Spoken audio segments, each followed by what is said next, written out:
friends, welcome back. It is Tuesday, and of course that means Nathan Lowe, the Indy Dog Whisperer, is here, and we are talking, okay, so tips for senior dogs. Tips for senior dogs. Things change as dogs get older and their needs shift.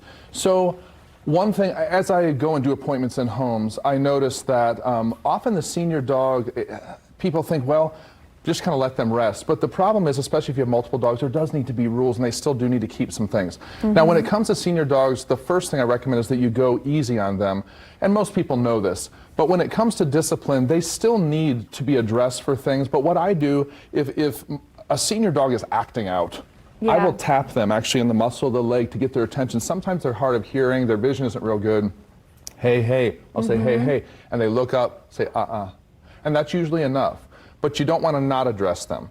Also, when it comes to play, you have to guard them from kids and younger dogs harassing them, because that can really stir up a lot of tension for them. So if I have a younger dog that is harassing, it's a very, very common problem in homes that I go to, where they say, my younger dog won't leave the older one alone, he's snapping at him. I say, get between, put your older dog to your back and your younger dog and say, back off to your younger dog. And then when it comes to food, I see a lot of obese older dogs because they're fed so many treats, and this is hard on them. Their system is older, their body is older. Go easy on that. Give them highly digestible treats that are more meat-centered. Not so much the carbohydrates, the biscuits, the bread. That is really hard on them. They can develop issues from that. It's just so interesting how it can be different in accordance to the age, right? Once they reach a certain level, you might need to switch things up. You say number two, require maturity. What does that mean? When I say require maturity, I mean this, that just as when a human ages, you expect a level of maturity, it's the same with a dog. I expect them, especially if there's a younger dog in the home, to be an example for the younger dog. So I can't let them get away with defiance. An older dog goes, right? Yeah. I can't say, oh, well, they're old. No, I still need to say, hey, The younger dog needs to see that this is a standard across the board, or I lose the respect of the younger dog. That's interesting. So it is almost like, you know, siblings, I guess, essentially, because they're looking up to the older person, and they will mock their behavior, perhaps. Yes, and then disrespect you because you can't keep order. If you can't keep it with one dog, the rest of the dogs won't mind you either. Okay, and then you say, number three, you say reduce stress. Reduce stress on the animal. So do provide a quiet place for an older dog to go, somewhere they can kind of retreat and unwind. Also, a lot of older dogs love the outdoors, and they would love to just sit out there. And as much as they want to be outside, let them be outside. Let them enjoy the fresh air, the grass, kind of unharassed. Again, if you have kids or younger dogs, give them a space to enjoy that. And then just try not to stir up too much excitement with an older dog. Hey, buddy, are we... This kind of... was that a guilty laugh? Possibly. That's a tough one, but it really does make sense. It does, because their heart has worked a long time, and you want to keep things just calm for them. Any more than an older human, you wouldn't want to say, hey, let's... Right? It's like, let's keep their life calm.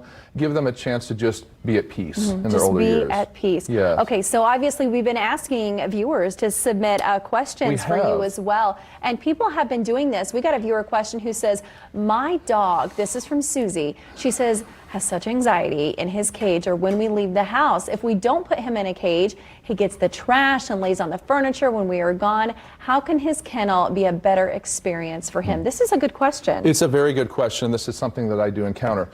So and Susie, great question. When it comes to a kennel, the first thing is don't make the kennel an experience that's negative. Yeah, that's so don't get in your kennel. Right. We don't want to do this. Punished. No, I use the most high-value treats for the kennel: ham, beef. Hey, hey, and I begin by tossing it in the kennel and leaving it open, let him eat it, let him come out. Then toss it in, close the door, open it, let him come out. Don't make it something. Now it's time for you to enter your prison cell. I mean, that obviously for any dog, that's nerve-wracking.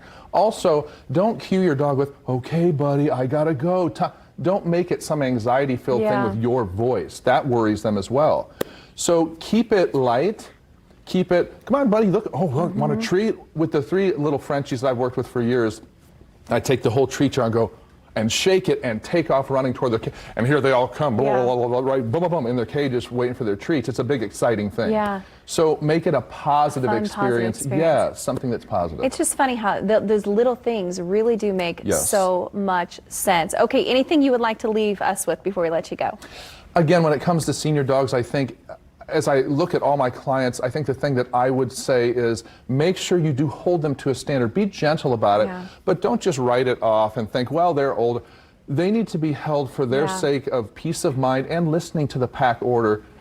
Give them peace, give them a quiet place to rest, but give them order and rules. Give them as well. order and rules. Good stuff, Nathan. Thank you so much. You guys, you know what to do. If you have a question for Nathan, you can head to our Facebook page right now and comment. Just comment your question or concern that you might have about your pet, and he will answer those during one of his segments live right here on Indy Style. Nathan, thank you so much. And Nessa, such good information. Oh my goodness, Amber, that was. Every time Nathan visits us, I find myself making a list. And now, Nathan, I have a list in my phone. It's like topics to ask Nathan about. And I'm realizing, add it to my 35,000 photos, you guys. I'm realizing how many things I've done wrong.